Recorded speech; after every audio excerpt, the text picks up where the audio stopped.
ദൈവപുത്രനായ യേശുക്രിസ്തു നമുക്ക് സ്വാതന്ത്ര്യം നൽകിയാൽ നാം സാക്ഷാൽ സ്വതന്ത്രരാകും. ദൈവത്തിൻ്റെ മാറ്റമില്ലാത്ത വചനം ശ്രദ്ധിക്കുന്ന പ്രിയപ്പെട്ടവരെ, യേശുക്രിസ്തു നമുക്ക് സ്വാതന്ത്ര്യം നൽകിത്തരുന്ന ദൈവമാണ്.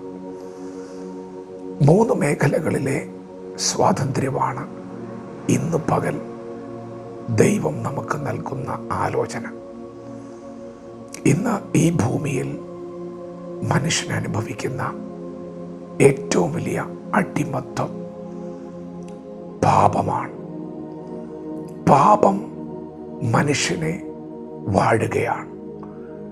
പാപം നിമിത്തം പല കുടുംബങ്ങളും വേദനകളിലൂടെ, ഞെരുക്കങ്ങളിലൂടെ, ഒറ്റപ്പെടലുകളിലൂടെ, നിന്ദകളിലൂടെ കടന്നു പോവുകയാണ്. എന്നാൽ ഇന്ന് പകൽ ദൈവത്തിൻ്റെ മാറ്റമില്ലാത്ത വചനം പറയുന്നു, യേശുക്രിസ്തു നമ്മുടെ എല്ലാവരുടെയും പാപം ചുമന്നുകൊണ്ട് കാൽവരി ക്രൂശിൽ മരിച്ചതിലൂടെ തന്നിൽ വിശ്വസിക്കുന്ന ഏവർക്കും അവൻ പാപത്തിൽ നിന്ന് സ്വാതന്ത്ര്യം കൽപ്പിച്ചിരിക്കുകയാണ്. യേശു പാപം എന്ന അടിമത്വത്തിൽ നിന്ന് നമുക്ക് സ്വാതന്ത്ര്യം നൽകിത്തരുന്ന ദൈവമാണ്. എങ്ങനെയാണ് ആ സ്വാതന്ത്ര്യം ലഭിക്കുന്നത്? ആ സ്വാതന്ത്ര്യം നമുക്ക് ലഭിക്കുന്നത് യേശുവിൻ്റെ ക്രൂശ് മരണത്തിൽ നാം വിശ്വസിക്കുന്നതിലൂടെയാണ്. യേശു മരിച്ചത് എനിക്ക് വേണ്ടിയാണ്, എൻ്റെ പാപം ചുമത്തിട്ടാണ് എന്ന് വിശ്വസിക്കുന്നവരുടെ മേൽ യേശുവിൻ്റെ രക്തത്തിൻ്റെ ശക്തി വ്യാപരിക്കും. അങ്ങനെ നാളുകളായി നിങ്ങളെ അടിമപ്പെടുത്തിയിരിക്കുന്ന പാപ ശാപ ബന്ധനങ്ങൾ അഴിഞ്ഞ് നിങ്ങൾ വിശ്വസിക്കുന്ന മാത്രയിൽ യേശുക്രിസ്തു നിങ്ങൾക്ക് സ്വാതന്ത്ര്യം നൽകിത്തരും. നിങ്ങൾ വിശ്വസിക്കുക മാത്രം ചെയ്യുക.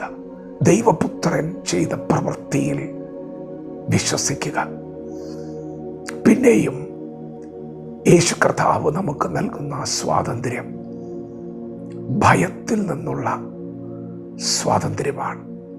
പിന്നെയും നാം ഭയപ്പെടേണ്ടതിന് ദാസ്യത്തിൻ്റെ ആത്മാവിനെയല്ല, അബ്ബാ പിതാവേ എന്ന് വിളിക്കത്തക്കവണ്ണം പുത്രത്വത്തിൻ്റെ ആത്മാവിനെയാണ് ദൈവം നമുക്ക് നൽകിയിരിക്കുന്നത്. യേശുക്രിസ്തുവിൽ വിശ്വസിക്കുന്നവന് പിതാവായ ദൈവം നൽകുന്ന ആത്മാവ് പുത്രത്വത്തിൻ്റെ ആത്മാവാണ്. അത് ദാസ്യത്തിൻ്റെ ആത്മാവല്ല. ദൈവവചനം പറയുന്നു, മാനുഷഭയം ഒരു കണിയാകുന്നു, എന്നാൽ ദൈവത്തിൽ ആശ്രയിക്കുന്നവൻ രക്ഷ പ്രാപിക്കും. ഇന്ന് പകൽ നിങ്ങൾ ദൈവത്തിൽ ആശ്രയിച്ചാൽ യേശു നിങ്ങൾക്ക് ഭയത്തിൽ നിന്ന് സ്വാതന്ത്ര്യം നൽകും. പിതാക്കന്മാർ തങ്ങളുടെ കഷ്ടതയിൽ യഹോവയോട് നിലവിളിച്ചു. അവൻ അവരെ അവരുടെ സകല ഭയങ്ങളിൽ നിന്നും വിടുവിച്ചു. മനുഷ്യഭയം ഒരു കണിയാണ്.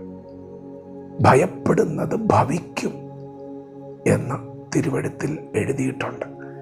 എന്നാൽ എൻ്റെ വാക്ക് കേൾക്കുന്നവൻ നിർഭയം വസിക്കും, ദോഷഭയം കൂടാതെ സ്വൈര്യമായിരിക്കും. യേശുക്രിസ്തു മൂന്നാമതായി നമുക്ക് നൽകുന്ന സ്വാതന്ത്ര്യം മരണത്തിൽ നിന്നുള്ള സ്വാതന്ത്ര്യമാണ്.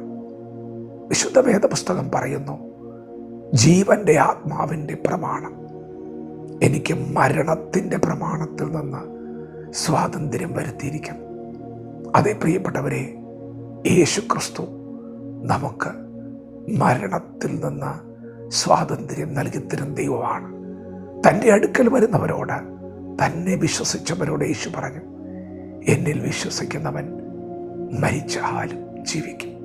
അതെ, മരണത്തിന് നിങ്ങളെ കീഴടക്കുവാൻ കഴിയുകയില്ല.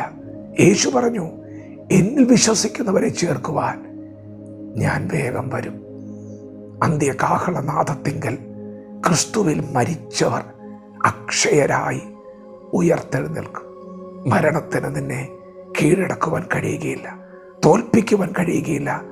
നീ ക്രിസ്തുവിൽ വിശ്വസിക്കുന്നവനാണെങ്കിൽ മരണത്തിൽ നിന്നുള്ള സ്വാതന്ത്ര്യം ഇന്ന് പകൽ യേശു നമുക്ക് നൽകി തരികയാണ്. യേശു ക്രിസ്തു നമുക്ക് സ്വാതന്ത്ര്യം നൽകിയാൽ നാം സാക്ഷാൽ സ്വതന്ത്രരാകും. വചനത്തെ ഏറ്റെടുക്കാം. ദൈവം നമ്മെ ഓരോരുത്തരും ഈ പകൽ അനുഗ്രഹിക്കുമാറാകട്ടെ. ആമേൻ.